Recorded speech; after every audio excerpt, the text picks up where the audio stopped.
Good morning everyone, সবাই কেমন আছো? আমি তো ভালো আছি। আমি ত্রিপুরা থেকে বলছি। তোমরা কে কোথায় থেকে আমার ভিডিও দেখছো প্লিজ কমেন্ট করবে।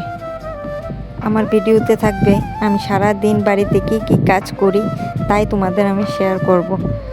তোমাদের যদি আমার ভিডিও ভালো লাগে প্লিজ লাইক কমেন্ট একটা শেয়ার করে দিও।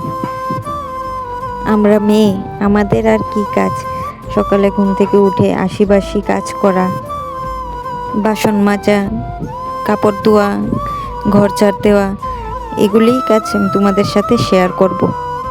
সকালে উঠে বাসন টাসন ধুয়ে এখন ভাত বসিয়ে দেব, চাল ধুয়ে নিচ্ছি। এই ভিডিওটা হচ্ছে মঙ্গলবারের ভিডিও, আর মঙ্গলবার দিন আমরা নিরামিষ খাই। আর যাই রান্না হবে নিরামিষ কিছু রান্না হবে আজকে। দেখো তোমরা কি রান্না হচ্ছে। তোমাদের সাথে কথা বলতে বলতে আমার বাঁধাকপি কাটা হয়ে গেছে। এখন বাঁধাকপি ভাপ দিয়ে নেব, নিরামিষ বাঁধাকপি রান্না হবে আজকে। একদিকে কপি ভাপ বসিয়ে দিয়েছি, আর একদিকে আলু ভেজে নিচ্ছি বাঁধাকপির জন্য। তোমাদের সাথে কথা বলতে বলতে আমার মোটামুটি বাঁধাকপি রান্না রেডি প্রায়। এখন আজকে আরেকটা রান্না হবে, সব সবজি টবজি দিয়ে নিরামিষ একটা গেট রান্না হবে। এটাও তোমাদের সাথে আমি শেয়ার করব। এখন দেখো